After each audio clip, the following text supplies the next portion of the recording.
Bien le bonjour amis du challenge, juste une petite mini news pour faire le bilan des deux matchs bonus d'hier.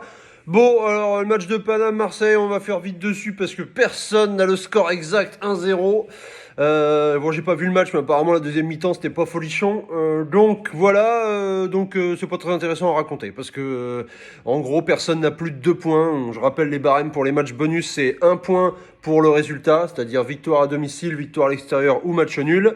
Plus 2 points pour le score exact, donc la personne n'a le score exact, et 1 point par buteur. Ce qui fait 5 points si on a tout bon, mais si t'as tout bon, t'as le petit point en plus bonus parce que tu fais un perfect. Ce qui n'arrive quasiment jamais dans l'histoire du challenge, mais ça j'en reparlerai quand ça arrivera. Sinon, donc l'autre match bonus, Real-Barça, le Barça c'est zéro le Barça, faut le dire quand même.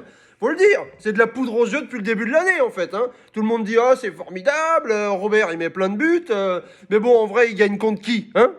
Il gagne contre Cadix, contre Pizen, contre Mallorca, contre le Celta Vigo, contre Yersh, contre le FC Séville qui ne vaut plus rien. Donc oui, c'est dégueulasse, oui, facile de gagner des matchs dans votre championnat en bois, soi-disant l'un des meilleurs championnats du monde. Mais en fait, à part le Real et soi-disant le Barça, ça vaut plus grand-chose cette histoire, hein, j'ai l'impression. Bref, on verra ça dans l'année.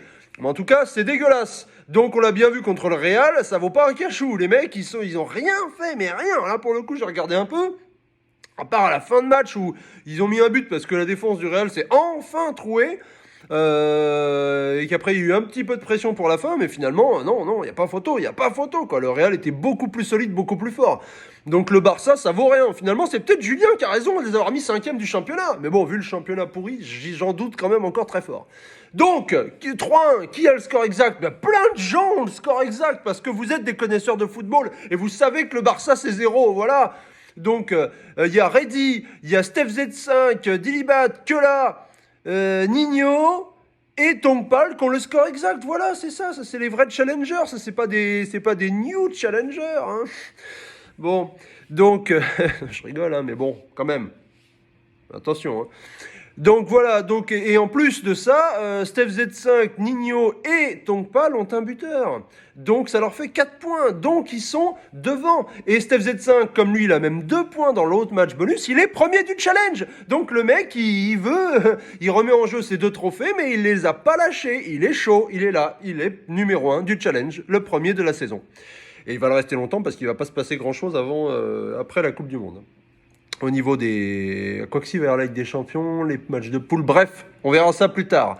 Donc voilà, et dernier on a qui? On a Nalan qui a rien pronostiqué, parce qu'il est 0, il n'est pas concerné, le mec, challenge, il commence à connaître, mais alors il est 0. Bon, tant pis pour lui. Et on a Bécham aussi, alors lui, il a pronostiqué, mais il est 0 quand même, hein. Forcément, il met le pouls pour le Barça et pour l'OM. De toute façon, c'est le mauvais combo, ça, d'être pour le Barça et pour l'OM, là. Les mecs comme Gypsy, comme Gypsy ou comme Bécham, c'est un peu moche. Bref, voilà, c'était tout ce que j'avais à dire pour ça, donc à bientôt dans le monde merveilleux du Challenge Foot chez Bob.